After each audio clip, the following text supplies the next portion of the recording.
கிறிஸ்துவுக்குள் பிரியமானவர்களே, கர்த்தரும் இரட்சகருமாய் இயேசு கிறிஸ்துவின் ஈடினேட் நாமத்தினாலே உங்கள் யாவருக்கும் என் அன்பின் வாழ்த்துக்களை தெரிவித்துக் கொள்கிறேன். தேவன் அருளிய அப்பம் பிரேயர் மினிஸ்ட்ரி ஷேர் மூலியமாக உங்களோடு சந்திப்பதில் மிகுந்த மகிழ்ச்சி அடைகிறேன். கடந்த 11 மாசமும் பாதுகாத்து 12ஆம் மாசத்துக்குள்ளே நம்முடைய தேவன் நம்மை அழைத்து கொண்டு வந்திருக்கிறார். அழைத்து கொண்டு தேவனுக்கு கொடான கோடி ஸ்தோத்திரங்களை ஏறெடுக்கிறேன். இந்த 12ஆம் மாசத்திலையும் தேவன் நமக்கு தருகிற வாக்கு தத்துவம் ஏசாயா 9ஆம் அதிகாரம் 2ஆம் வசனத்திலே, இருளில் நடக்கிற ஜனங்கள் பெரிய வெளிச்சத்தை கண்டார்கள். மரண இருளின் தேசத்தில் குடியிருக்கிறவர்கள் மேல் வெளிச்சம் பிரகாசித்தது.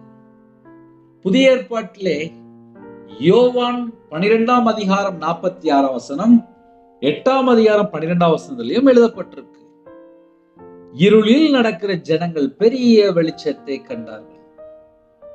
ஒரு குடும்பத்திலே இயேசு கிறிஸ்து ராஜாவை சொந்த இரட்சகரா ஏற்றுக்கொள்ளும் போது அந்த குடும்பத்திலே என்ன அதிசயம் நடக்கு, அற்புதம் நடக்கு, அவனோட வாழ்க்கையில எந்தெந்த காரியத்துல விடுதலை உண்டாகுது.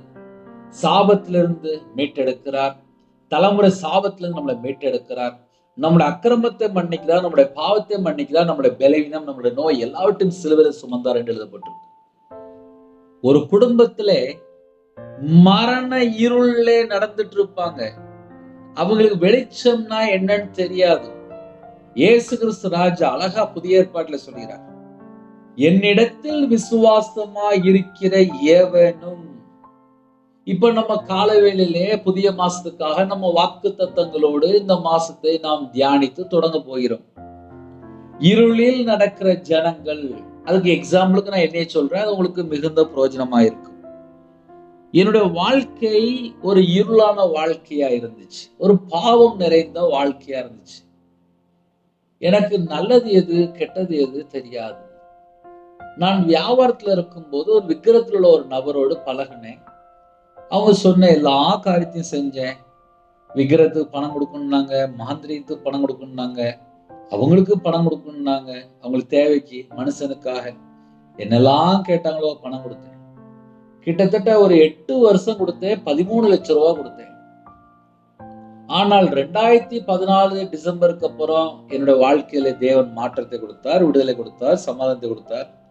நான் கையில பைபிள் எடுத்து வாசிக்கும் போது எது விக்கிரகம், எது பாவம், எது அடிமை, எதெல்லாம் பிரச்சனை சொல்லி வேதத்தை தியானித்து என்னோட வாழ்க்கையில இந்த நாள் வரைய நான் கண்டுபிடிக்கும் போது ரவிராஜ் ஒரு பாவி என்பதை நான் கண்டுபிடிச்சுக்கிட்டேன். ரவிராஜனுடைய வாழ்க்கை ஒரு இருளா இருக்கு என்பதை நான் கண்டுபிடித்துக் கொண்டேன். ஆனால் வேதத்தை தியானிக்கும் போது, டிசம்பர் மாசம் வரும்போது, கிறிஸ்துனுடைய பிறப்பை குறித்து தியானிக்கும் போது, இருளிலே நடக்கிற ஜனங்கள் பெரிய வெளிச்சத்தை கண்டார்கள். ஒரு வீட்டுக்குள்ள ஒரு லைட் எரியும். அந்த லைட் மட்டும் இல்லை அப்படின்னா இருள்ல உட்கார்ந்து இருப்பாங்க. பழைய காலத்துல சிமினி லைட் அப்படிமோ, அப்புறம் மஞ்சள் பல்பு அப்படிமோ, அதுக்கப்புறம் இப்போ டியூப்லைட் அப்படிமோ, இன்னும் ஏகப்பட்ட பெயர் இருக்கு. என்னுடைய வாழ்க்கையில் நான் சின்ன வயசுல இருக்கும்போது மண்ணெண்ணெய் ஊத்தி ஒரு சிமினி லைட் அப்படிம்பாங்க. அது கீழே விழுந்தா உடைஞ்சிரும். அது துடைக்கும் போது அந்த கண்ணாடி உடைஞ்சிரும். இதெல்லாம் என் வாழ்க்கையில நான் சின்ன வயசுல இருக்கும்போது துடைச்சிருக்கேன். அதை கொஞ்சம் கூட வச்சாச்சுன்னா புகையா வந்துடும். உடனே மறுபடியும் எடுத்து துடைக்கணும். ஒரு மனுஷனுடைய வாழ்க்கையில வெளிச்சம் எந்த அளவுக்கு இருக்கோ அவனுடைய வாழ்க்கை அந்த அளவுக்கு ஒரு பிரைட்டா இருக்கும். என்னுடைய வாழ்க்கையில இருளான பகுதிகள் உண்டு, இருளான காரியங்கள் உண்டு, அந்தரங்கத்திலே மறைவான காரியங்கள் உண்டு, பாவ அடிமைன்னு சொல்லுவோம் அதை. ஆனா கையில பைபிள் எடுத்து வாசிக்கும் போது நான் உலகத்திற்கு ஒளியா இருக்கிறேன் அப்படின்னு சொல்றார். இயேசு கிறிஸ்து அழகா சொல்றார், நான் உலகத்திற்கு ஒளியா இருக்கிறேன், என்னை பின்பற்றுகிறவன் இருளிலே நடவாமல். எனக்கு இந்த வசனம்லாம் வாசிக்கும்போது ஆச்சரியமா இருக்கு. என் வாழ்க்கையில எத்தனையோ வருஷம் நான் இருள்ல வாழ்ந்துட்டேன். ஆனால் கர்த்தருடைய வார்த்தையை தியானிக்கும் போதும் தெரியுது, இயேசு கிறிஸ்து ரட்சகர் உலகத்திற்கு எதுக்காக வந்தார் அப்படின்னா ஒரு பாவியை மீட்டெடுக்கணும். இயேசு கிறிஸ்து ராஜாவை சொந்த ரட்சகரா ஏற்றுக்கொள்ளும் போது மீட்டெடுக்கிறார். இன்று எத்தனையோ தேசத்துக்குள்ள இணைந்திருக்கிறீங்க, எத்தனையோ தேசத்துக்குள்ள நீங்க கேட்கிறீங்க, மறுபடியும் இயேசு ஜனங்களை நோக்கி நான் உலகத்திற்கு ஒளியா இருக்கிறேன் அப்படின்னு சொல்லிட்டு அதனுடைய விளக்கத்தை அழகா சொல்றார்.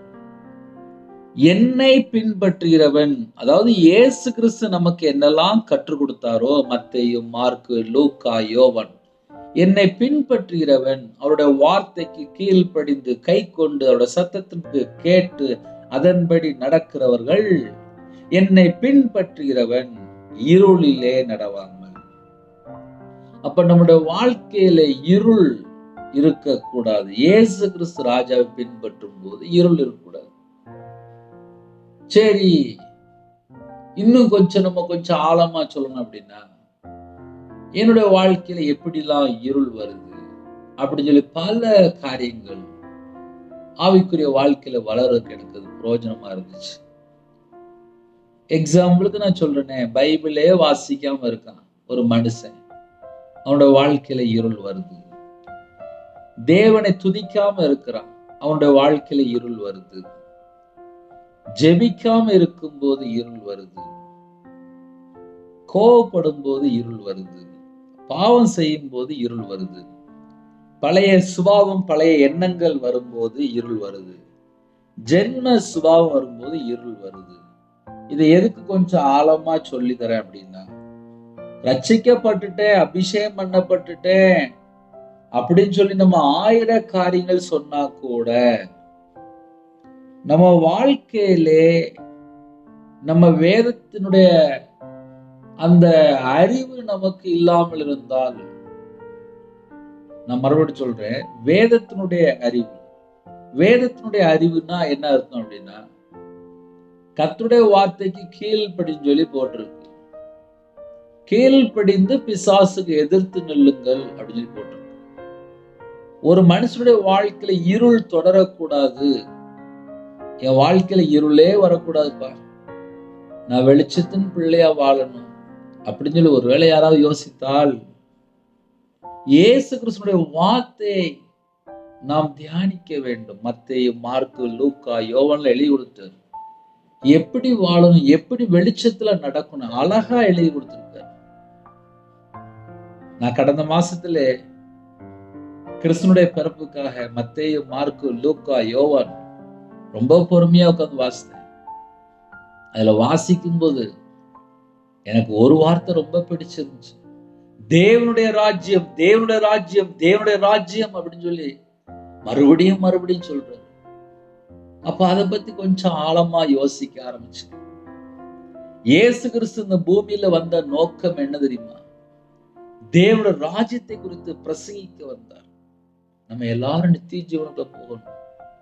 அதுக்கு இந்த பூமியில எப்படி மனம் திரும்பணும், எப்படி பாவ மன்னிப்பை பெற்றுக்கணும், எப்படி மனம் திரும்பி வாழணும், எப்படி வெளிச்சத்தின் பிள்ளையா வாழணும், எப்படி கர்த்தருடைய வழியில நடக்கணும், எப்படி அவரோட சத்தத்தை கேட்கணும், எல்லாம் மத்தேயு, மார்க்கு, லூக்கா, யோவான்ல இருக்குப்பா. எனக்கு இதுக்கு முன்பாக எல்லாம் பைபிள் வாசிக்கும் போது, நான் கடன்ல கஷ்டப்படும் போது, வியாபாரத்துல இருக்கும்போது, பல லட்சங்கள் கடன்ல இருக்கும்போது, நான் கையில பைபிள் எடுத்து வாசிக்கும் போது அன்னைக்கு தேதியில என்கிட்ட பேசிட்டு இருந்தார். ஆனா இப்போ என்னோட வாழ்க்கையில வயசு கூட்டிட்டு போகுது, கொஞ்ச நாள், இன்னும் கொஞ்சம் வருஷம், அவ்வளவுதான். இந்த கொஞ்சம் வருஷம் இந்த பூமியில எப்படி வாழணும், நித்திய ஜீவனுக்கு போனா என்ன செய்யணும், பரலோகத்துக்கு போனா என்ன செய்யணும் அப்படின்னு சொல்லி கையில பைபிள் எடுத்து வாசிக்கும் போது தெரியுது, பாவங்கள் மன்னிக்கப்படணும், மனம் திரும்பணும், சிறு பிள்ளைய போல மாறணும், நன்மையை யோசிக்கணும், நன்மை செய்யணும், மற்றவர்களுக்காக ஜெபிக்கணும். எத்தனையோ காரியங்கள் பரிசுத்த வேதத்தில் எழுதுது. இருளிலே நடக்கிற ஜனங்கள் பெரிய வெளிச்சத்தை கண்டார்கள். ஒரு மனுஷனுடைய வாழ்க்கையில பெரிய வெளிச்சம் வேணும் அப்படின்னா அவங்க முதல்ல கர்த்தருடைய வழியில வரணும். நானா இருந்தாலும் சரி, பேசுற ஈஸி, அவரோட வார்த்தையை கை கொள்ளணும். கை கொள்கிறவர்கள் மிகுந்த பாக்கியவான், அவர்கள் ஆசீர்வதிக்கப்பட்டவர்கள். எனக்கெல்லாம் கையில பைபிள் எடுத்து வாசித்தா புரியாது. ஏன்னா நான் 6ஆம் கிளாஸ், 6ஆம் கிளாஸ் தான் ஸ்கூலுக்கு போனேன். அதுக்கப்புறம் போகல. அது 3 மாசம் தான் போனேன். அதுக்கப்புறம் என்னை வேலைக்கு அனுப்பிவிட்டாங்க. வேலைக்கு போனதுக்கப்புறம் அடிமையா வேலை பார்த்தேன். அப்புறம் வியாபாரத்துல வந்தேன், கஷ்டப்பட்டேன். ஆனால் பரிசுத்த வேதாந்தத்துடைய அந்த அறிவு எனக்கு இல்லை. கையில பைபிள் எடுத்து வாசித்து பார்க்கும்போது தெரியுது, உலகத்துல எத்தனையோ கோடிக்கணக்கான பாவம் இருக்கு போல இருக்கு. அப்போ நான் யோசித்து பார்த்தேன், என் வாழ்க்கையில என்னெல்லாம் பாவம் இருக்கு அப்படின்னு சொல்லி நான் யோசிக்க ஆரம்பிச்சேன். ஒவ்வொரு வசனம் வாசிக்கும் போதும் அந்த வசனத்து மூலியமா பேசுவார். பரிசுத்த வேதாந்தத்தை வாசிக்கும் போது தெரியும், ஏகப்பட்ட பாவம் இருக்கு. அப்ப இதுக்கெல்லாம் என்ன ஒரு வழி? அப்ப எப்படி மனம் திரும்பணும் அப்படின்னு சொல்லி யோசிக்க ஆரம்பிச்சேன். இயேசுவே, என் பாவத்தை மன்னிங்கப்பா, என் இதயத்துல வாங்கப்பா அப்படின்னு சொல்லி ஜெபிக்க ஆரம்பித்தேன். மரண இருளின் தேசத்தில் குடியிருக்கிறவர்கள் மேல் வெளிச்சம் பிரகாசித்தது. வெளிச்சம் பிரகாசித்தது என்று எழுதப்பட்டிருக்கு. நம்ம வாழ்க்கையில வெளிச்சம் பிரகாசிக்கணும். அவருடைய ஜீவ ஒளி நம்ம இருதயத்துக்குள்ள பிரகாசிக்கணும். எவ்வளவு சந்தோஷமா இருக்கு தெரியுமா? இந்த வசனம்லாம் ரொம்ப முக்கியமான வசனம், ரொம்ப ஆழமான வசனம். அழகா சொல்றாரு, நான் உலகத்திற்கு ஒளியாய் இருக்கிறேன் அப்படிங்கிற அந்த வார்த்தை வேற யாராவது சொல்ல முடியுமா? யோசித்து பாருங்களேன். இப்ப கவர்மெண்ட்ல இருந்து நம்ம கரண்ட் வருது. அவங்க சொல்லுவாங்க, கரண்ட் எங்கிட்ட தான் வாங்கணும் அப்படிம்பாங்க. அப்ப என்ன அர்த்தம் அப்படின்னா, இந்த பூமியில இருக்க எல்லா ஜனங்களும் இருள்ல நடந்துட்டு இருக்கிறாங்க, மரண இருள்ல நடந்துட்டு இருக்கிறாங்க. ஆனா இயேசு கிறிஸ்து வானத்திலிருந்து இறங்கி வந்து சொல்றாரு, நான் உலகத்திற்கு ஒளியாய் இருக்கிறேன். நான் உலகத்துக்கே ஒளிய கொண்டு வந்தேன்ப்பா. நான் ஒரு முழு உலகத்துக்கும் நான் ஒரு ஒளிய கொண்டு வந்தேன். நான் முழு வேர்ல்டுக்கும் நான் ஒளிய கொண்டு வந்திருக்கேன். மரண இருளின் தேசத்தில் குடியிருக்கிற ஜனங்களுக்கு என் இயேசு கிறிஸ்து இரட்சகர் ஜீவ ஒளியாக வெளிப்பட்டார். என்னை பின்பற்றுகிறவன் ஜீவ ஒளியை அடைந்திருப்பான் அப்படின்னு. அந்த இயேசு கிறிஸ்து ராஜாவை தான் நம்ம பின்பற்றோம். டிசம்பர் மாசம் நம்ம குடும்பம் ஆசீர்வாதமா இருக்கணுமா? இயேசு கிறிஸ்து ராஜாவை பின்பற்றி பாருங்க. என் வாழ்க்கையில இந்த நிமிஷம் வரைய உயிர் பிச்சை போட்டிருக்காருப்பா. அவ்வளவுதான். பாவியை எடுத்து பரிசுத்தப்படுத்தி கொண்டு வந்திருக்காரு. அவ்வளவுதான். சொல்றதுக்குலாம் ஒண்ணுமே இல்லை. தேவனுடைய ஈவு. அவ்வளவுதான். ஒருவனும் நீதிமான் அல்ல, எல்லாரும் பாவம் செய்து ஏகமாய் கெட்டு போனார்கள் என்று எழுதப்பட்டு, எல்லாரும் என்று எழுதப்பட்டு, எல்லாரும் கெட்டு போனார்கள் என்று எழுதப்பட்டு. ஆனால் உலக இரட்சகரா வரார். இழந்து போனதை மீட்டெடுக்க வருகிறார். உலகத்தின் பாவத்தை சுமந்து தீர்க்கிற தேவ ஆட்டுக்குட்டியா வருகிறார். சர்வலோகத்தின் கிருபாதர வழியா வருகிறார். அவர்தான் இயேசு கிறிஸ்து, ஜீவாதிபதி. அந்த ஜீவாதிபதி இந்த டிசம்பர் மாசத்தை நமக்கு ஆசீர்வதிப்பார். யாரெல்லாம் இயேசு கிறிஸ்துவிடத்துல மேல விசுவாசமா இருக்கிறீங்களோ, நமக்கு ஒரு வாக்குத்தத்தம் பண்ணிருக்காரு. இருளிலே இராதபடிக்கு நான் உலகத்தில் ஒளியாக வந்தேன். இயேசு கிறிஸ்து ராஜாவை பின்பற்றும் போது இருள் இருக்காது. ஹல்லேலூயா. இந்த மாசத்துக்கு ஜெபிப்போமா? கண்களை மூடி நாம் ஜெபம் செய்வோம். எங்களை அதிகமாய் நேசிக்கும் அன்பு நிறைந்த பரிசுத்தமுள்ள நல்ல பிதாவே, உம்மை நன்றியோடு துதிக்கிறோம்ப்பா. உங்க கிருபை வேணும்ப்பா, உங்க இரக்கம் வேணும்ப்பா. இந்த புதிய மாசத்துல நான் நடக்கணும் அப்படின்னா நாங்க தேவ சித்தத்துக்குள்ள வரணும்ப்பா. தேவ சித்தம் மட்டும்தான் செய்யணும்ப்பா. சுய சித்தம் வேண்டாம்ப்பா. பிசாசுடைய கிரியையில அகப்பட்டுறக்கூடாதுப்பா. டிசம்பர் மாசத்துல எந்த ஒரு நஷ்டம் வந்துடக்கூடாதுப்பா. டிசம்பர் மாசத்தை எங்களுக்கு ஆசீர்வதித்தாங்க. ஜெபிக்கிற எல்லா குடும்பத்துக்கும் டிசம்பர் மாசம் என்னென்ன தேவைகள் இருக்கோ அந்த எல்லா தேவைகளெல்லாம் கர்த்தர் சந்திக்கணும். கர்த்தர் சந்திக்கணும். கர்த்தர் சந்திக்கணும். கர்த்தர் சந்திக்கணும். கர்த்தர் சந்திக்கணும். ஒவ்வொரு குடும்பத்தையும் கர்த்தர் சந்திக்கணும். எத்தனையோ கோடி ஜனங்கள் அப்பா வேற வேற நாட்டுல வேலை பார்க்குறாங்கப்பா. எல்லா ஜனங்களையும் கர்த்தர் சந்திக்கணும். கர்த்தர் சந்திக்கணும். கர்த்தர் சந்திக்கணும். உங்க பிள்ளைகளை கர்த்தர் சந்திக்கணும். என் இயேசு கிறிஸ்து ராஜா அப்பா இந்த மாசத்துல எல்லா தேவைகள் எல்லாம் சந்திக்கும். ஒவ்வொரு குடும்பத்தோட கர்த்தர் கூட தங்கிருங்க. ஜீவ ஒளியாக அப்பா உலகத்துக்கு வந்தவரே, மெய்யான ஒளியாக இந்த உலகத்துக்கு வந்தவரே, இருளில் நடக்கிற ஜனங்களுக்கு பெரிய வெளிச்சத்தை கொண்டு வந்தவரே, மரண இருளின் தேசத்தில் குடியிருக்க ஜனங்களுக்கு வெளிச்சத்தை கொண்டு வந்தவரே, உம்முடைய கரத்தில் அர்ப்பணிக்கிறோம், உம்முடைய கரத்தில் அர்ப்பணிக்கிறோம். நான் உலகத்திற்கு ஒளியாக வந்தேன்னு சொன்னீங்கப்பா, உங்க நாம மகிமைப்படட்டும். யாரெல்லாம் இயேசுவை பின்பற்றுறாங்களோ இருளிலே நடக்காமல் ஜீவ ஒளி அடைந்திருப்பான்னு சொன்னீங்க ராஜா. உங்க பிள்ளைகளை உங்களுடைய கரத்துல அர்ப்பணிக்கிறோம். இந்த மாசத்தை எங்களுக்கு ஆசீர்வதித்தாங்க. பரிசுத்தவனால் நிரப்புங்க, அக்னி அபிஷேகத்தால் நிரப்புங்க, ஆவிக்குரிய 9 கனிகளினாலும் ஆவிக்குரிய 9 வரங்களால் நிரப்புங்க ராஜா. சிறு பிள்ளைகள் முதல் கொண்டு முதியோர் வரை எல்லா குடும்பத்தையும் கர்த்தர் ஆசீர்வதிங்க. உங்களுடைய கரத்துல அர்ப்பணிக்கிறோம். இந்த மாசத்திலே சகல தேவைகள் எல்லாம் கர்த்தர் சந்திங்க ராஜா. உமக்கு பிரியமானபடி வாழ எங்களோட ஆவி, ஆத்துமா, சரீரம், சிந்தனை, நினைவு எல்லாவற்றையும் அர்ப்பணிக்கும் ராஜா.